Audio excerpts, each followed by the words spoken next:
Hello, hello, hello, hello, hello. Welcome everybody to Betting with Big Amo, a show all about finding some good angles. We research several games, looking at great angles. Remember, every bet is a winner, every bet is a loser. Big Amo should be joining me shortly right now. I don't know if he's having technical difficulties or what, but I'm so glad to have you right here. My name is Iggy, man. I'm from Iggy's Fantasy and Betting. Find me on the Patreon. You can go to the Twitter. You can go to the Facebook if you're watching this. On the YouTube, just go. It's just IDP Iggy or Iggy's Fantasy and Betting. If you go to the Patreon, just look that up, and it is right there at your disposal, man. All my articles focusing on IDP articles. Also write for King Fantasy Sports. You can find me there as well. But if you're watching this, you already probably have me on Facebook or Twitter. But you can also find me on Instagram. I'm also on TikTok under Jailhouse Bets, looking at some great bets there. I've already hit. That show's principle is a little different. It's to go from indigent to independent, and we did it in 2 bets. It's insane. I wasn't expecting the success to be that great, but there it is. This show, it's already got a bankroll. Remember Big Almo's mantra? Let's go ahead and pull that up real quick. Forgot I got this bad boy. This is going to be nice. So as you can see, got the mantra actually on the second slide right here. We're getting a little ahead of ourselves. But yeah, principles of semi-pro better. Make sure you go check out Big Almo's semi-pro better. Very awesome show. He's doing. Love the intro you got there, big guy. But yeah, create a bankroll out of whatever you can deem disposable income. Remember to do that. And then also set a unit count. Take a percentage of that bankroll and utilize it to say, I'm going to have 100. Let's say you got $1,000. Then you're going to say, I'm going to make 10 $100 bets. That's fine. You can make 100 $10 bets. It just depends on you how you want to go about it. Nobody's here to teach you how to do that. Thank you for chiming in, people. And then, you just make sure you set a goal. Make sure you're using different books, and make sure you're recording your bets. Those are always going to be very important. Okay, so it's got the scroller on the bottom. I'm always going to have, if you just want to pop in and out, the bets you're kind of looking at. If you wait to see where the bets are, we're going to talk about these. Some of these bets Big Amo and I placed well ahead of today because we knew what we were going to do. But there's all kinds of specials. There's the same game parlay special on DraftKings. There's like some stuff from Caesar. I know there's a big parlay boost on PointsBet. Colorado people, check out PointsBet. They got some really good specials for us. There's a 5-time parlay tomorrow for the Broncos at the Seahawks. So just check out these books. Check out the advantages of which ones we can take advantage of. Like I said, you're going to want these ones where you get it.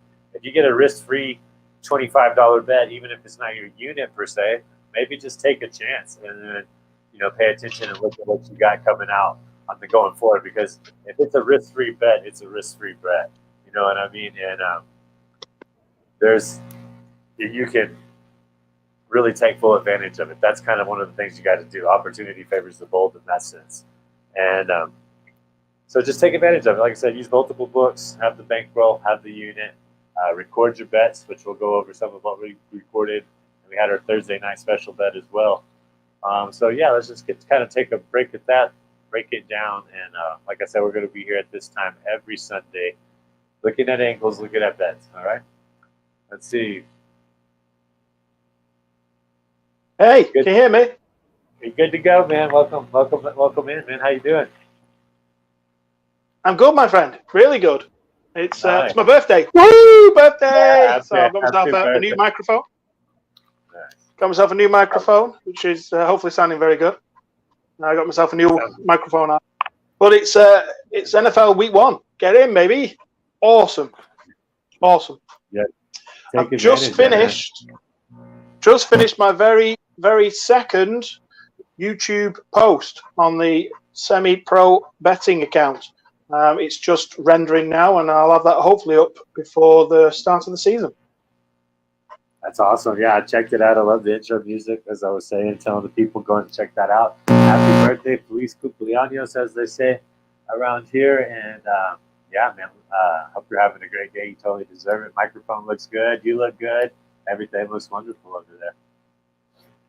But yeah, And you won your bet. You won your monster bet. Have you spoke about this yet? You did amazing, fantastic.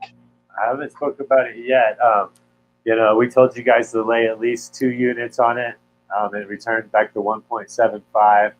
And then the one I talked about on the Jailhouse bets, the same game parlay, it was a risk bet, and I felt good. I went with Cooper Kupp as a touchdown scorer, Bills to win on the money line, and the Gabriel Davis to have over 64.5 yards. It all hit relatively easily. I almost hit on another huge one. If Akers would have had hit his yardage at all, it would have been like, I think the odds were 5,400, and all the hard legs hit. It was the simple one that failed. So that's betting.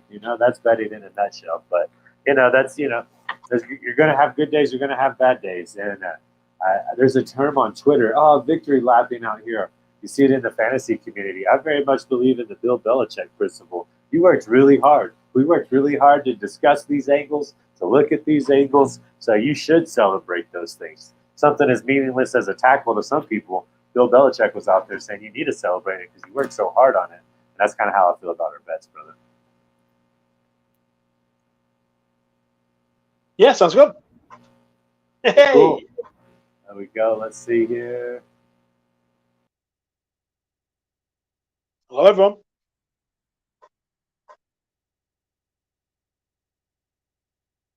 you want to go over your first bet of the day?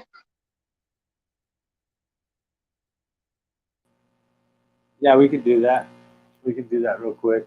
It's Kirksky flying across the bottom. I do have. I use Caesar. Caesar has the tackle props out pretty early. That's William Hill for everybody in the UK. I found this, and I was, you can't be hammering on JT and everybody saying JT is going to have all this yardage and his anytime touchdown prop is really low. All these factors, and not have Christian Kirksey on the other side of it. It takes two to tango. And keep in mind that we only do tackles and assists. There's tackles, there's assists, and then there's tackles and assists. And make sure your book, if you're going to use something different, counts it as one. Caesar does. So I figured, let's say Jonathan Taylor just runs it 22 times. Let's be nice. And let's say 10 of those times, Christian Kirksey, the green dot, the guy that's the captain, the guy that's going to be right in the middle of that defense, he's going to be mano-a-mano with Jonathan Taylor at least 10 times. At least. And that's not including all the other times he's running that he's not getting an assist here or, slow him down or meet him in the hole or what have you. I figure this one's probably one of the safest bets. That's why we've gone double patty on it. It's a double burger, because I feel really good about the unit bet on it. And I feel like it's a safe double unit bet. And instead of just looking for other places, I was like, man, I feel so great about this bet. Let's just lay 2 units on it, and we'll probably have it before halftime. That's how confident I am in it. I think it's a fantastic angle, my friend. It really is. You're quite right. The running game, plenty of tackles going on. There was plenty of tackles also on Thursday night. I mean, if you would have had even any of the tackles from Arman Edwards, who was a man possessed in the same position, the same sort of situation. What did he end up with in the end? Was it 14 tackles on assist? Who? Which one? Ernest Jones had 7. Edmonds had. Edmonds. He had 9, I think, wasn't it? I'm pretty sure it was 9. Or did he have more? I thought he had just 9 tackles, and then he had plenty of assists. He worked hard. He worked hard, that lad. He certainly did. Maybe that's what I just saw was the tackles. He was everywhere. He was everywhere on the field. Typical Edmonds. He's weird. And sometimes he has wonderful games, and sometimes he doesn't. But I had him as a keeper as a rookie, and I really love him. And Milano looked good. The rotation looked good. Always looking for those tackle props, man. Let's see. I've also got this one for you. Pulling up. Talk about your double. Yeah, I'm jumping on the Eagles bandwagon. Unfortunately, my teaser didn't work from the Thursday night, in which I had the Rams on the +5 with the Eagles. The Eagles are going to win everything in the trenches. They're going to overpower the Lions. The Lions have got a very good offensive line, but I believe they have got 2 questionable stars for this. The Eagles will batter them in the trenches as best they possibly can. They've got probably one of the best defensive fronts in the league at the moment, and they've also got an exceptional offensive line. Combine that with the fact that they're chucking in AJ Brown as a new weapon. I think that the Eagles will comfortably beat the Lions. Everyone is on backing the Lions. The Lions are going to possibly be a better team this year. I'm not saying that they haven't got a chance to win it. I just think the quality on the Eagles side is just that little bit more. Now there's the big game of the weekend, which is the Tampa Bay Bucks versus the Cowboys. This is a quite close game, potentially. Well, I just think that the Tampa have got, out of all the injuries that's projected to happen, Tampa are sort of coming out the better side of it. I listened to a very good podcast this week in which the Matchbook Betting podcast, which they were explaining how there's a chance that Brady, in how good he is at reading plays, that he might be able to sort of nullify Micah Parsons a little bit, because he can't really go on the outside, because that's where the strength is. That's where the strength of the Bucks is. It is on the outside where the tackles are, and both of them are fit now. Wirfs is projected to play. He's done full practice, so he might struggle against those two. So that more than likely means that he's likely to blitz if he's coming down the middle, because that's where the weakness is. That is where the lack of centre is possibly going to be. Which most cases Brady will read this, and there's a chance that he's got enough time and pressure from what his offensive line gives him anyway to throw it wherever he wants to. Now we've got the ball hawk of Diggs. But Diggs gets roasted most weeks. If he gets a couple of interceptions, he might do. I just think he's going to have Brady will have enough time and enough to put up ample enough points. So if we flip onto the other side, this is where I think the Dallas are going to struggle a little bit, because Tampa are projected to be one of the top 5 defenses in the league. Last year they were exactly the same, and then after the first week, after this fixture actually, they had about 4 or 5 serious injuries, and then he just went on from there. They're going to be fully fit this time. They've got Devin White. They've got everyone they need to. They've upgraded to Logan Ryan at safety. I think he's going to be a very, very good player for them this year. I don't think Zeke is going to get anything off this defensive line, because their rush blocking is one of the best in the leagues, probably again. So I think Dak's going to have to throw it out. He's not got... he hasn't got Amari Cooper as a safety net anymore, so it's going to be a lot of CD Lamb. Now, if you can put CD Lamb into a bracket, they can double him up and sort of close him down. I'm not saying he's not going to be effective. I just don't. I think that's one of the Dallas's main threats. That's where it's going to be. I think Dalton Schultz will probably get involved in the act, but I think they can slow them down. I think Tampa can slow them down, and I just don't think Dallas are anywhere near as good as they were last year, defensively and also on attacking, where Tampa are strong. So I'm taking the 1.7 that's on offer. Nice, man. Yeah, it's a good combo. Kind of sets you up, even if you want to, if there's a potential for a cash out, because that game's in the night even. Like I said, just be conscious of these things and how you want to bet with it. I do expect the Cowboys to bring pressure up the middle with Jensen gone, and let's be honest, Brady's not very he's less effective with pressure up the middle. If you're going to get to Brady, that's how you get to him. You get the pressure up the middle because he can't scramble. But the Cowboys are banged up. One thing I'm looking forward to next week from a betting perspective is I don't think Zeke is going to be as bad as people think he's going to be. But the Bucks are just designed to shut down the run. That's what their defense is all about. That's what Todd Bowles is all about. They're going to dare you to pass on them, but you're not going to have much success running against Levante David and Devin White and that good front four. So I think it's going to be an interesting dip on the bye for Zeke next week, and I think we need to be conscious of that. A lot of people love props. I get it. I definitely get it. But yeah, man, let's take a look and see what else we got here. You also had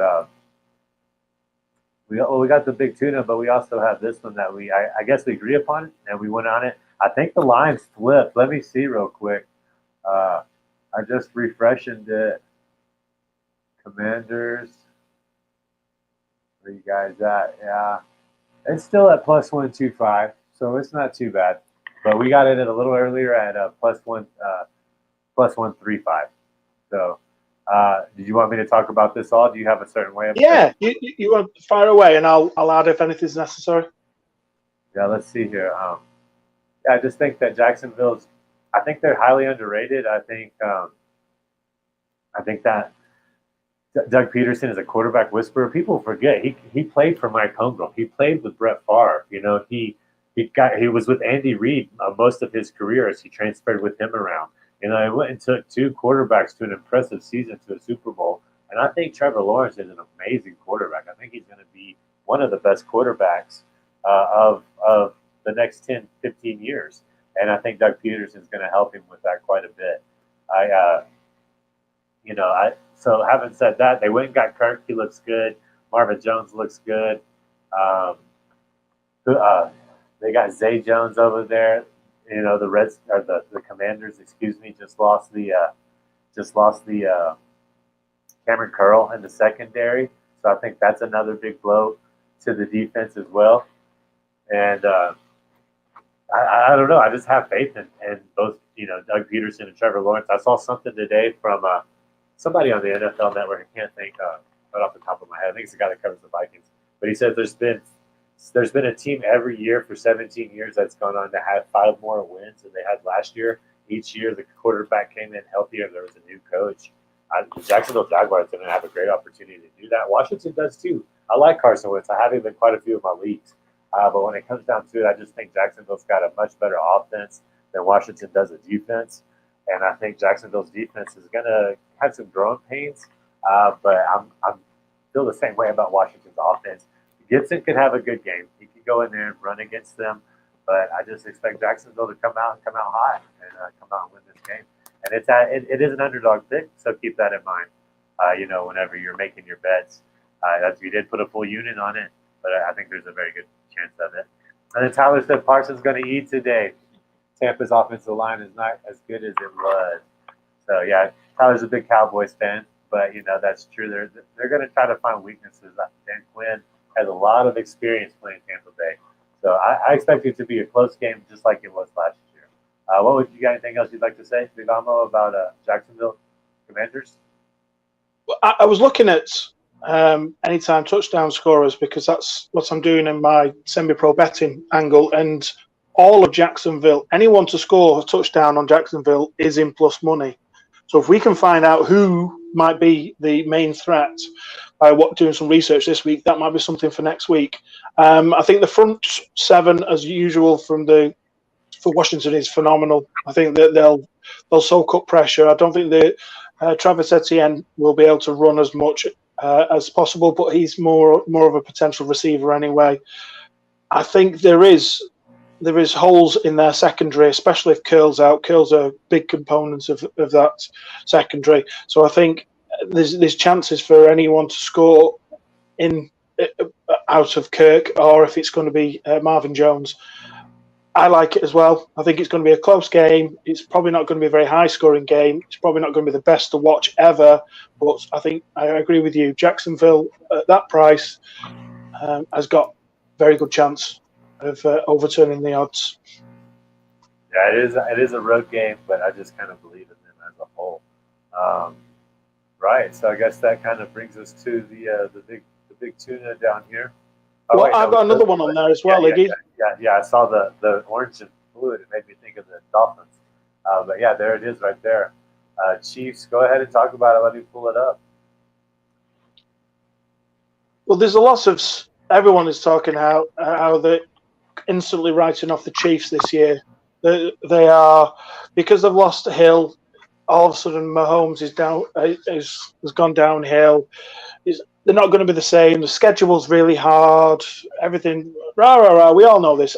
Andy Reid is going to build a fantastic team. Andy Reid off a bye has got one of the best records you can ever imagine.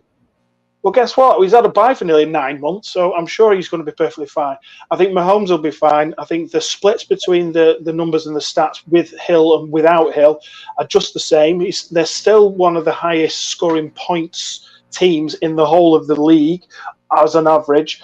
they will get plenty of points. I think Kelsey will have an absolute storming game, and we're going to find out of the receivers that they've picked up, if they can catch the ones, who's going to be this play second fiddle to them. So Chiefs over 27.5. Last year they averaged something like 30 points per game. So I am teasing this just to make it a little bit easier. I think they're playing against very well. The book is predicted it's going to be a bit of a high scorer in affair, because Arizona are also going to be quite highly powered offense. But I think they've got troubles in their secondary, and they've got rid of their two main linebackers. So I've got a funny feeling with this new offensive line of the Chiefs, Mahomes is going to have all the time in the world to pick out whoever he wants to go for. And the other one is, I'm really high on the 49ers this year. They got so far last year with with Garoppolo. They've gone to a Super Bowl with Garoppolo, so everything is there for Lance to pick up the mantle and take it on. Debo's going to be phenomenal as usual. He's a multifaceted player. He can run, he can't run. Mitchell will have chances to run as much as he possibly can. And Ayuk's a monster. Just give him the ball and they're all lots of yaks. I think they're going to get plenty of points. So I've got an over or under of 3 touchdowns. All right, thank you very much. I love that. So, 49ers alternative team total of over 20.5. Chiefs alternative team total of over 27.5, and it comes at plus 130. I've only put half a unit on that, but I like that. Plus odds, I love it. 4 touchdowns, and the good thing about these kind of bets is they don't have to all come from the offense. They can come from the special teams, the defense. There's all sorts of angles that you can get point to points. Just field goals, 3 field goals, 3 touchdowns. You get there. And the Chiefs, Arizona line still the highest over under. I think it's at 54 still, even with more 100% gone. So I just. Oh yeah, and I forgot, the 49ers are playing the Bears. The Bears possibly could be the worst team in the NFL this year, possibly. I don't. Their secondary is just so full of holes. It's ridiculous. They won't be able to cope with the attack that the 49ers gives. So I think pedal to the metal. Everything's looking good. Nice. Yeah, it's a. I think that should be the easiest win of the week if you're doing like a survival pool or something like that. I think it's a pretty safe bet for San Francisco. We'll see though. You never know. That's the beauty of week 1. It's all a little bit of a crapshoot. So keep that in mind while you're betting this week. What's up, J-Dub, man? Just want to say what's up. Love you too, bro. Thanks for tuning in, man. It's all kind of everything's a gamble. Every bet's a winner. Every bet's a loser. Just like Kenny Rogers said. You got to know when to hold them. You got to know when to fold them. You got to know when to walk away. You got to know when to run, my friends. And when you're hot, you're hot. When you're not, you're not. Remember that also. But we let's talk about this bet. A bet that we placed a long time ago. Let me just go see what those odds are right now, because we got it at near evens. We were a little bit sneaky and sly with what we did there. And that's good. You got to be sneaky and sly with the bookies, because I promise you, they do not care about you in the least bit. They do not care about your success one way or another. I have become a little bit more nervous about our Ravens pick, but it is the Jets. They are away. They are missing a few, the Ravens, but I just think the gulping class is huge, and even though they're potentially still not missing Peters as a cornerback, I can't see how this Jets offense led by Flacco is going to get enough points to get anywhere near what the Ravens are going to get. The Ravens, you know exactly what they're going to get. They're going to run the ball. Lamar is going to run. Even if Dobbins doesn't suit up, Lamar's going to do 15, 20 rushes, and then the rest of the other secondary running backs will join them afterwards. And then he's got the option of Mark Andrews, who was one of the highest targeted red zone people in after Cooper Cup. So there's options all over. I don't think that the Jets have improved immensely over it, and I just think the Ravens are a better team. As for the Broncos, I know we've discussed this at length. It's the rival game. It's Russ going back into Seattle. Seattle potentially could be, if we just take out the two elite wide receivers, that roster could be the second worst in the whole of the NFL. And you're taking Russ, and that's fantastic Broncos team over there. I think it's quite good. Yeah, I think, like I said, for me, I don't think Lamar's going to run that much. The Jets secondary is so awful. He's not going to have to. Like, he's just going to be throwing darts. I mean, he's a great quarterback. People forget that. You know, he's got the arm. He's thrown that to prove that he can throw 30-plus touchdowns. You know, that's nothing for him. So I expect him to just pass on what I consider the worst secondary in the NFL. And the New York Jets is Mark Andrews, big day. Bateman, big day. That kid Likely, that everybody, you know, Matthew Berry, you know, like the guy in fantasy football, he spent all of his fab money in the Scott Fish Bowl on Likely. I thought that was pretty funny and a little bit telling of what he's going on. But yeah, and then the Broncos, I mean, yeah, just some people are starting to hype up the Seahawks, but I'm just like, man, it's Russell Wilson is so dead set. I believe in the human element of football so much. You know, that's who I am. You know, and Russell Wilson is somebody that takes that to even probably more extreme than I do. You know, he's out there practicing high fives with fake people. He's out there doing all this stuff that people make fun of him for, but that's what visionaries do. You know, they're not worried about what people may think of them or how they may perceive because there's so much in their head and projecting what they want. You know, the thought, like the thought of somebody being or not being then there is irrelevant for them. And then, you know, for people that want to know the X's and O's, of course, Quentin Sutton, Jerry Jeudy, Hamler, Alex O, Javonte Williams, Melvin Gordon. If that's not enough on the offense to think that that's going to be some firepower, I don't know what to tell you. And then their defense was like in the top 10 in points allowed last year. So I'm just not worried about the Broncos in the least bit. I think it's a smash bet. I don't know if you could see it when I pulled it up. It's still at negative 120. So we were able to get it at negative 110. Real quick, Tyler, I'll hide you and then we'll put you back up.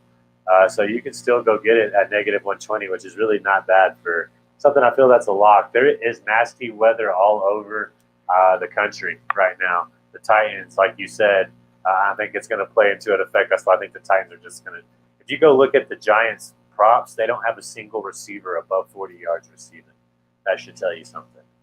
But to bring it back real quick to Tyler, he said it's raining cats and dogs in Chicago. That's a grassy field just like Tennessee. Trey in the rain, man. Here's my thing about Trey Lance. I don't know how anybody can really have a valid opinion on him.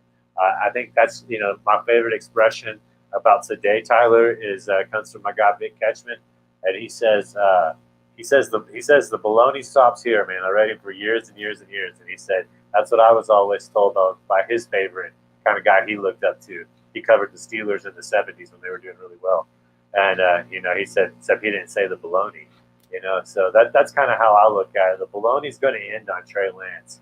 I believe on Kyle Shanahan, but there's going to have to be a verdict. I think like I don't. As far as the rain's going to affect him, I don't know. I've never really seen him throw the ball that much. I've seen him take off running once or twice in the NFL. That's about it. So I really don't have a comment on it, but I do know if he takes off running a lot, he's going to get hit, and he's going to get hit harder than he's ever been hit in any practice, in any scrimmage, in any game of his entire life. And that's my concern with Trey Lance, really. I don't know how he's going to perform in weather or at all, but I do expect him to get hit really, really the hardest he's ever been hit in his life. And that's going to have some kind of effect on his performance. I guarantee it. The 49ers are just going to run the ball. I don't think it'll be too much of a problem. I think their offense as a run offense is one of the better in the league. If they might go up to sort of 70% run game, if it is really torrential weather, what the Bears will do will just pack they'll pack it wherever they can, and it could be a low scoring game. slightly worrying. But the bet's already on now, unfortunately. Yeah, weather's a factor. Like I said, that we talked about bets. I've been on Miami for about a month now. I have a couple bets on Miami just to beat the dog out of the Patriots. Like I said, that people do bring in statistical data with weather, but it's just such an element that you can't quantify. It's hard to explain to somebody that teams go to Jacksonville and Miami, and it's hard to win there in the first couple of weeks. I mean, the Patriots. I mean, that's a stat for you. They barely win in Miami as it is. Going down there the first week of the year and that hot, muggy, nasty, just I mean, no offense to Florida, just not what I like playing football in. Where you look like you're a leaky faucet every time you take a step. It's just sweat coming off of every spot of your body. That's how those guys are going to look down there. They're going to look like a leaky faucet, man, with a bunch of pressure on them. So I expect the Dolphins to do well. I kind of feel the same way for that about Carolina. The climate affects people. There's only two cities with elevation in the entire NFL, Denver and Las Vegas. So pretty much all the rest of the people play at sea level. So, there's not too much of that going on as Denver's playing in Seattle. Las Vegas is playing in LA. But yeah, dude, I think the weather's going to affect a lot. It could be a good time to take the unders. I've seen the lines move down quite a bit. I just told you the Giants don't have a single receiver above 40 yards. If you're a Tony truther, go hop on it. If you're a Galladay truther, go hop on it. Whatever you want to do, because there's not a line above 40, and you're probably never going to see too many NFL games where there's not one receiver above 40 yards for a prop. That's insane. Well, what we can do, we can start hedging out as the bets are already on. I can start hedging out a little later if we in play. I can then, by the term hedging out, what I mean is that when it comes in play, I can then start betting the unders under a certain mark. I can try and, if I possibly can, to create a middle. So if the total ends up in the middle, that's bonus, and I've got like a little island in which I'm in Profitville. But if anything else, I could possibly try and hedge out, try and recover at least my stake, my unit, further down the line if it is going to be as bad as we first thought. And that's only we can only do that by actually watching and witnessing the first 5-10 minutes of the first quarter, and then we can make a judgment on that. Or if it's the 6 o'clock game, isn't it? We could try and cash out early. Yeah, well, the weather situation, we'll just have to, kind of play it. You can live betting's always good too. The bookies have a little bit of an advantage in that because they get a little bit of information a little quicker than we do as a viewer. We're always on a delay. But yeah, bringing it back to the big tuna, man, we laid 3 units on it. We felt great about it. Something Big Alma and I discussed at length for quite a while. So bringing it back to the records and wrapping it up this week, week 1, we have them all recorded. If you're not keeping track of your bets, you're probably just, you're treating it too much like a vending machine probably. You need to have a goal, as I've always stated. For our purpose for this goal is to get, for this show is to get free rolling. So that's our goal, to get, 60 units and cash out 30, and then we're playing on free money, Well, so, we broke even on Thursday Night Football, and I've still got 2 legs of my anytime scorer parlay to come in. So we've got Henry, and we've also got JT for that. So that if that comes in, that'll nudge us into Profitville, and then we'll move on to today, which we've got, I believe, 5 units in play at the moment, which is fantastic. Yeah, we might have do we have a little bit more than 5 in play right now? Let's see. Well, the big tuna was done a long, long while ago. So as for week 1, we're only using the 5 units here, but the big tuna will be it's classed as a future on my bet sheet. Yeah, it is there, and the total that's why we're currently 3.25 units down. Okay. Yeah. So to recap again, we have the big tuna, which is going to be a 3-unit bet for us. You probably won't see those every week, but we feel really great about this. Ravens money line, Denver money line, I mean, how many opportunities do you get to take the away team on a money line like that and come in? Then we backdoored that with another away team, the Jacksonville money line. Underdogs, I think they got a great chance. Keep in mind, you can catch it out. I'm probably going to write it out. And then we got Kirksey over 7.5 tackles plus assists. Assist count. That came in at negative 111, so just a little under evens. We put 2 units on that. Then we have the money line on the double, Tampa and the Eagles. Should be good. Like I said, watch that night. I expect the Bucks to win that game. They just have such great wide receivers, really. Even if some carry a few people. Iggy, is that you? Can you hear me? I can hear buzzing. I can't hear anything. Okay, go for it. Carry on. Let's see here. And then Kansas City over 27.5, and then the 49ers over 20.5. And that's a 2-par as well. So, those are the bets that we've researched. There's plenty more bets out there. Every bet's a winner, every bet's a loser. As we said, use multiple books, find the promos. There's all kinds of promos out there this week. Make sure you take advantage of them. Big Amo, where can everybody find you? Tell them how to find you on your YouTube channel as well. Well, my YouTube channel is Semi-Pro Better. You possibly won't be able to find it at the moment. It's still fairly new. I'm on Twitter at Loco Beans. I'll be putting out all my YouTube things on there. If you've got time to give them a watch, to like them, subscribe, that usual stuff. I feel strange saying that, but yeah, that's what we want. Try and get more people here, get involved, and remember, we are using disposable income, so don't take it personal. Don't take it personal if your bet loses. It doesn't matter. It was money we were prepared to lose anyway. But let's enjoy the wins, yeah. Let's enjoy the wins. Absolutely, man. Yeah, the winning is the fun part, right? You don't play to lose. You don't bet to lose. That's not the point. Go check it out, man. It's great. It's 5 minutes. Covers over the mantra, like I said. Go follow him at Loco Beans with the Z at the end. He's always posting stuff and retweeting things that he thinks great. He's got the tennis. The U.S. Open just ended, so we're going to be going to something else really soon. But in the meantime, we got football here, and we got a whole day of it, my friend. I'm very much looking forward to it.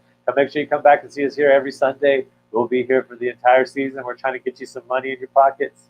Go check out the Patreon. It's on all the links. Got Jailhouse Bets, Pack Attack. I've got the fantasy football reminder coming up right after this here in about 30 minutes. And we're going to donate live for the Fantasy Football Sevens donation on the show. And we're also just going to remind people to check your lineups, check out injuries right before they get going, and then try to make it a Ask Me Anything for them. So hop in on that as well, everybody. Big Amo, any closing remarks? Be lucky, everyone. Have fun. Good luck, everybody. Let's hope these bets hit, and we'll see you next week.